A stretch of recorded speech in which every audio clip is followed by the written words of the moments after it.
Sir నమస్కారం sir. నమస్తే. Sir ఈ సంక్రాంతికి 'రామ్ చరణ్' గారి 'గేమ్ చేంజర్' మూవీ, బాలకృష్ణ గారి 'డాకు మహారాజ్' అండ్ వెంకటేష్ గారి 'సంక్రాంతికి వస్తున్నాం' సినిమాలు రిలీజ్ కాబోతున్నాయి. అవును. అయితే ఈ ముగ్గురు హీరోల సినిమాలే 2019 సంక్రాంతిలో కూడా రిలీజ్ అయ్యాయి సార్. అప్పుడు ఆ 3 సినిమాలు, ఈ ముగ్గురు హీరోల సినిమాలు ఆడియన్స్‌ని భయపెట్టేసాయి. ఇప్పుడు ఆ ప్రమాదం ఉందేమో అని కొంత సోషల్ మీడియాలో పోస్టులు పెడుతున్నారు. ఆ సినిమాలని, ఈ సినిమాలు అంటే కంపేర్ చేస్తూ. కంపారిజన్ వరకు ఓకే గాని, అక్కడ 'వినయ విధేయ రామ'కి నిజానికి ఎక్స్‌పెక్టేషన్స్ ఉన్నాయి. ఓహ్! బోయపాటి శ్రీను మీద అంచనాలున్నాయి. హ్మ్. బోయపాటి శ్రీను కెరియర్ మొత్తం గనక గమనిస్తే, ఆయన ఒక బాలకృష్ణతో హిట్ తీస్తారు. బయటికెళ్ళి ఇంకొక పెద్ద హీరోకి ఫ్లాప్ ఇస్తారు అనేటువంటి, మళ్ళీ వెనక్కొచ్చి బాలకృష్ణతో హిట్ తీసి మళ్ళీ ఆయన మార్కెట్‌లోకి బౌన్స్ బ్యాక్ అవుతూ ఉంటాడు. ఇది ఆయన కెరియర్‌లో ఎక్కువ కనిపిస్తుంది కానీ, ఆ టైంలో 'సరైనోడు' అనేటువంటి సక్సెస్ మీదుగా ఆయన 'వినయ విధేయ రామ'కెళ్ళాడు. వెళ్ళిన తర్వాత అది రకరకాలుగా ఆ సినిమా ఆడియన్స్‌ని ఇబ్బంది పెట్టింది. రెండోది, స్క్రీన్ ప్లే చాలా హెరాస్మెంట్ ఉంటుంది. హ్మ్. స్క్రీన్ ప్లే పరంగా ఏ సన్నివేశం చూస్తున్నాము అనేది జనాలకు కన్‌ఫ్యూజన్. అలాగే ఆయన అంటే 3, 4 డిఫరెంట్ టైమ్ లైన్స్‌లో ఉన్న కథల్ని ఒకే టైమ్ లైన్ మీదకి తీసుకొచ్చి నడిపినా గానీ, హ్మ్. జనాలంత కన్‌ఫ్యూజ్ అవ్వరు. ఓకే. కానీ ఆ సినిమాలో ఆయన స్క్రీన్ ప్లేలో ఫ్లాష్ బ్యాక్‌కెళ్తూ ఉంటాడు, వెనక్కొస్తూ ఉంటాడు. ఏ సీన్స్ ఎక్కడ నడుస్తున్నాయనేది కూడా ఆడియన్స్‌కి అర్థం కాని పరిస్థితిలోకి తీసుకెళ్ళాడు బోయపాటి. అంటే ప్రతిదీ ఎలివేషన్ మీద వెళ్ళిపోతే సరిపోతుంది, వర్కౌట్ అయిపోతుంది అన్నటువంటి హ్మ్. ఒక మోస ధోరణిలో నడుస్తుంది సినిమా. హ్మ్. ఇది ఆడియన్స్‌ని ఇబ్బంది పెట్టి ఆహాకారాలు చేసి నమస్కారం పెట్టేశారు ఆయనకి, బోయపాటికి. ఓకే. అది బోయపాటి ఫెయిల్యూర్ తప్ప రామ్ చరణ్ ఫెయిల్యూర్ అని అనలేము. హ్మ్. ఏదేమైనప్పటికీ దాదాపు అదే పరిస్థితి. ఇక్కడ కూడా బోయపాటి ఇమేజు ఆ సినిమాకి ఒక రకంగా హెల్ప్ అయింది. ఓపెనింగ్స్‌కి రామ్ చరణ్, బోయపాటి కాంబో అనేది వర్కౌట్ అయింది. ఆడియన్స్‌లో ఒక స్పెక్యులేషన్ క్రియేట్ చేయగలిగింది.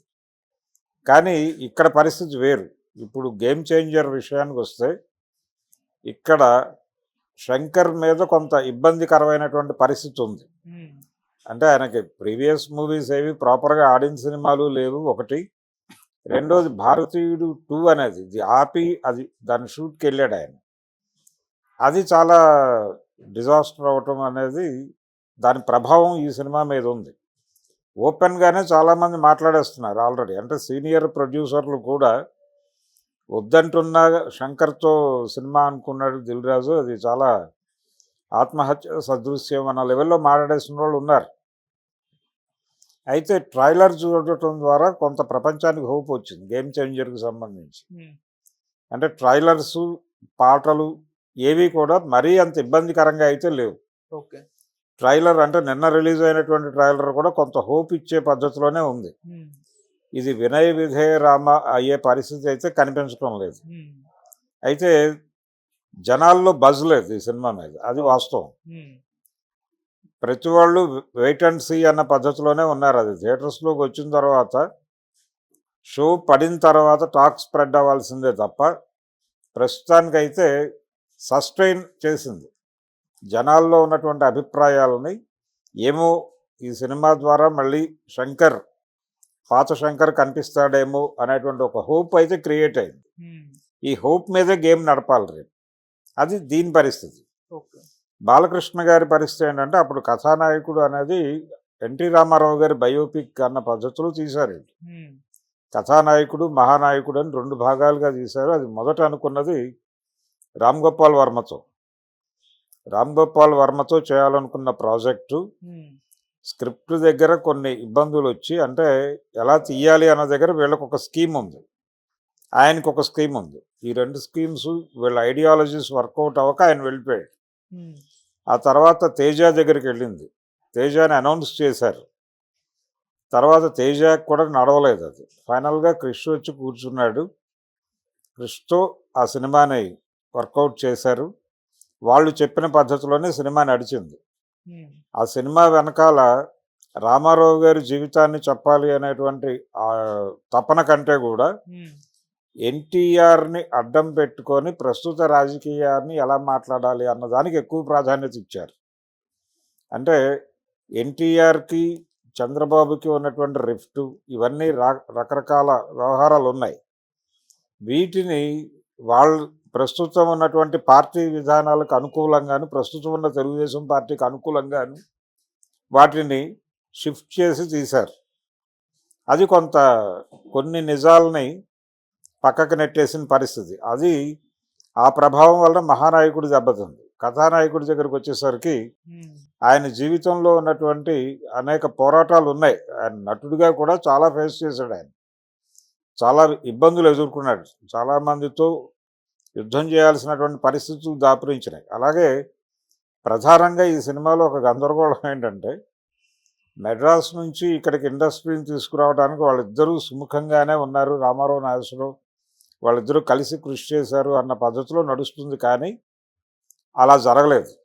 నాగేశ్వరరావు గారు వచ్చింది ఎప్పుడో, ఆయన ఇక్కడికి వచ్చి సెటిల్ అయిపోయాడు. ఆయన రావడానికి కారణం వేరు. ఆయన సినిమా పరిశ్రమను ఇక్కడికి తీసుకురావాలనే ప్రోగ్రాంతో రాలా. ఆయనకి తమిళ హీరోలతో ఏర్పడినటువంటి వివాదాలని ఆ బ్యాక్డ్రాప్లో ఆయన బైలింగ్వల్స్ చేసేవాడు. రెగ్యులర్గా బైలింగ్వల్స్ ఆపేసి వచ్చేసాడు ఇక్కడికి. వచ్చిన తర్వాత ఇక్కడ ఎస్టాబ్లిష్ అవ్వాలనుకున్నాడు. ఆ ప్రయత్నాల్లో ఆయన ఉన్నాడు. దీన్ని సినిమాలో ప్రాపర్గా ప్రొజెక్ట్ చేయాల. రెండోది, రామారావు గారికి ఇండస్ట్రీ ఇక్కడికి వచ్చేయాలనేటువంటి ప్రోగ్రాం లేదు. ఆయన చాలా ఖచ్చితంగా హైదరాబాద్ ముఠా అని పిలిచేవాడు. ఆయన గుమ్మడి గారు చాలా ఇంటర్వ్యూల్లో చెప్పాడు, ఏమిటి హైదరాబాద్ ముఠా విశేషాలు, మీరు గత వారం రోజుల నుంచి హైదరాబాద్లో ఏదో షూటింగుల్లో ఉండొచ్చినట్టున్నారు అనేవాట ఆయన రామారావు గారు. ఓకే. అందుకని ఆయనకి అంటే ఇన్ఫ్రాస్ట్రక్చరల్ ప్రాబ్లమ్స్ ఉన్నాయి ఇక్కడ కాబట్టి మెడ్రాస్లో ఉంటే తక్కువ డబ్బుల్లో పని అయిపోతుంది అనే ఉద్దేశం ఆయనకి మాత్రమే కాదు, రంగారావు గారికి కూడా ఉండేది. వాళ్ళిద్దరూ ఆ విషయంలో ఒకటే. ఇలాంటివి కొన్ని వీళ్ళు ఇంకో పద్ధతిలో తీశారు. అవి తెలిసిన వాళ్ళు ఉన్నారు ఇప్పటికీ. రామారావు గారి జీవితం అందరికీ తెలుసు. ఆ తెలిసిన దాన్ని తెలిసిన పద్ధతిలో కాకుండా ఇంకొక పద్ధతిలో తీశారు వాళ్ళు. ఓకే. దాంతో ఆ సినిమా ఆడియన్స్ని అట్రాక్ట్ చేయలేకపోయింది. చాలా ఇంట్రెస్టింగ్ ఎలిమెంట్స్ ఉన్నాయి ఆయన లైఫ్లో. వాటిని ప్రాపర్గా చెప్పుంటే సినిమా పెద్ద సక్సెస్ అయ్యేది. ఇప్పటికీ అవకాశం ఉంది.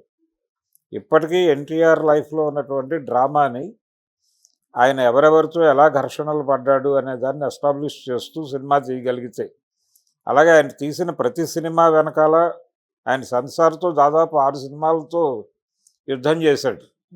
అవేవీ ఉండవు సినిమాలో. ఆయన కోడలుద్దిన కాపురం సినిమా అప్పుడు సాయిబాబా కల్ట్తో ఆయన డీల్ చేసిన పద్ధతులు, అలాగే ఆయన సీతారామ కళ్యాణం సినిమా లాంటిది టేకప్ చేయటం వెనకాల ఆయన ప్రదర్శించిన సాహసం, ఆయన డైరెక్టర్గా కార్డు వేసుకోడు. ఆ సినిమాకి పాండవీయం వరకు డైరెక్టర్గా కార్డు వేసుకోడు. ఓకే. దాని వెనకాల ఉన్న రీజన్స్ వీటిని ప్రాపర్గా ఎస్టాబ్లిష్ చేస్తుంటే సినిమా ఆడేది. అది జరగకపోవడం వలన కథానాయకుడు అనేది డిజాస్టర్గా మారింది. ఆయన లైఫ్ అంటే వడ్డించిన విస్తరి ఆయన జీవితం అన్నట్టుగా చూపించాడు సినిమాలో. అది కాదు. ఆయన చాలా కష్టపడ్డాడు చిన్నప్పటి నుంచి. ఆ కష్టం ప్రాపర్గా ప్రొజెక్ట్ కాలేదు అనేది కోపం ఆడియన్స్కి. అలా ఆ సినిమా అయితే ఈ 2 సినిమాలు 2 విధాలుగా, ఇది ఓపెనింగ్స్ వచ్చి ఆగిపోయింది. Vinaya Vidheya Rama morning show collections వరకే మాత్రమే పరిమితం అయిపోయింది. స్టార్ హీరోలకి సినిమా దారుణంగా ఉంది అనే మాట బయటకు వచ్చాక సస్టైన్ చేయటం ఇబ్బంది అనేది ఉండదు అని అనుకుంటారు, కానీ కొన్ని సందర్భాల్లో జరుగుతుంది. అలాంటి అరుదైన సందర్భాల్లో వినయ విధేయ రామ ఒకటి. జానీ సినిమాకి జరిగింది అలాగే, రజనీకాంత్ బాబా గారి సినిమాకి జరిగింది అలాగే, ఆచార్యకి జరిగింది. ఆచార్య పర్లేదు 2-3 డేస్ సస్టైన్ అయింది. మరీ అంత దారుణమైనటువంటి పరిస్థితుల్లో నిష్క్రమించలేదు. ఆచార్య పర్వాలేదు. ఓకే. అయితే జానీకి వెరీ ఫస్ట్ డే సెకండ్ షోకి జనం లేని పరిస్థితి చూశాడు వాళ్ళు. వినయ విధేయ రామాకి అది చూశాడు ఆయన, రామ్ చరణ్.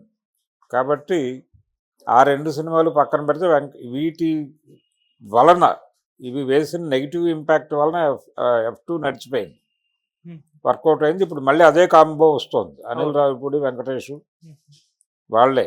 కాకపోతే ఈ సినిమాలో ఆ సినిమాల్లో ఆయనతో పాటు నడిచినటువంటి వరుణ్ తేజ్ లేడు. వరుణ్ తేజ్ లేడు. 2 హీరోయిన్లు, సెటప్, వ్యవహారం టోటల్గా అనిల్ రావిపూడి తరహా సినిమాగానే కనిపిస్తుంది. Entertainment, um, out and out entertainment మీద కథ నడిపించేద్దాం, పండక్కి బాగుంటుంది అనేది ఒకటైతే, ఆయనకు ఒక లాస్ట్ సంక్రాంతి బ్యాడ్ ఎక్స్పీరియన్స్ ఉంది వెంకటేష్కి. ఉమ్, సైంధవ్ అనేటువంటి సినిమాతో ఆయన ఒక యాక్షన్ హీరోగా తన పాత ఇమేజ్ని వర్కౌట్ చేద్దామని ట్రై చేశాడు, అది ఫెయిల్ అయింది. దాంతో వద్దు, తను ఎంటర్టైనింగ్ హీరోయిజం నమ్ముకోవడమే బెటర్ అనే ఉద్దేశంతో ఇప్పుడు ఈ సినిమాతో మళ్ళీ బౌన్స్ బ్యాక్ అవుదామని ట్రై చేస్తున్నాడు. ఉమ్, అది సక్సెస్ అవ్వచ్చు. ఇప్పుడు కూడా ఆ మ్యాజిక్ అప్పుడు సక్సెస్ అయింది, ఇప్పుడు కూడా సక్సెస్ అయ్యే ఛాన్సెస్ ఉన్నాయి. ఉమ్, అయితే ఆ రోజునున్నటువంటి కథానాయకుడి పరిస్థితి ఇప్పుడు డాకు మహారాజుకు లేదు. ఓకే. ఎందుకంటే బాబీ ఏమిటో అందరికీ తెలుసు.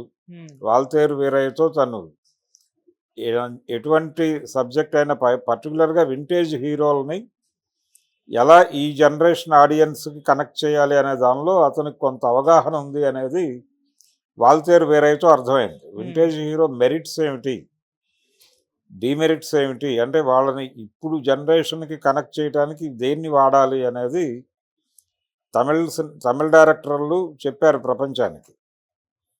దాన్ని పట్టుకున్నారు.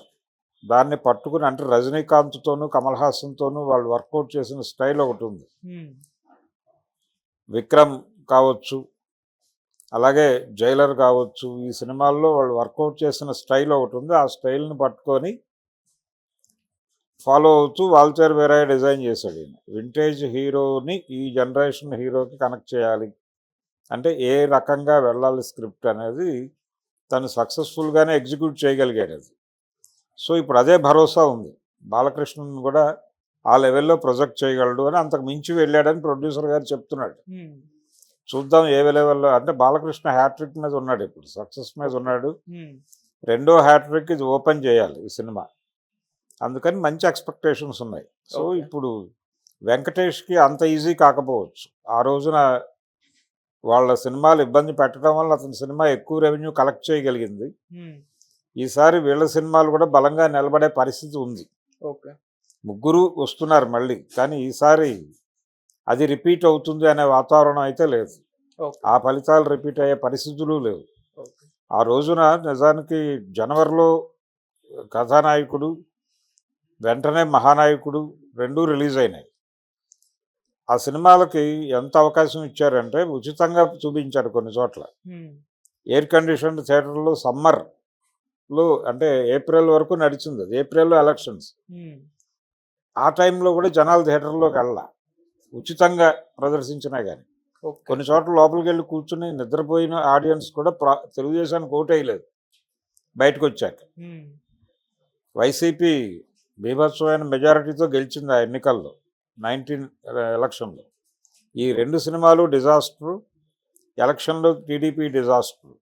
అదొక కనెక్టివిటీ. ఉమ్, ఇక్కడేమో మళ్ళీ తెలుగుదేశం గెలిచి అధికారంలో ఉంది ఇప్పుడు, కాబట్టి దాని తాలూకా రివర్సల్ ప్రోగ్రామ్ కూడా ఇక్కడ కనిపించవచ్చు. ఓకే. డాకు మహారాజ్ ఈసారి పెద్ద సక్సెస్ కొట్టే ఛాన్స్ ఉంది. ఓకే. గేమ్ చేంజర్ మీద కూడా హోప్స్ ఉన్నాయి. కాబట్టి వెంకటేష్కి ఈసారి అంత ఈజీ అయితే కాకపోవచ్చు. Thank you so much. Thank you.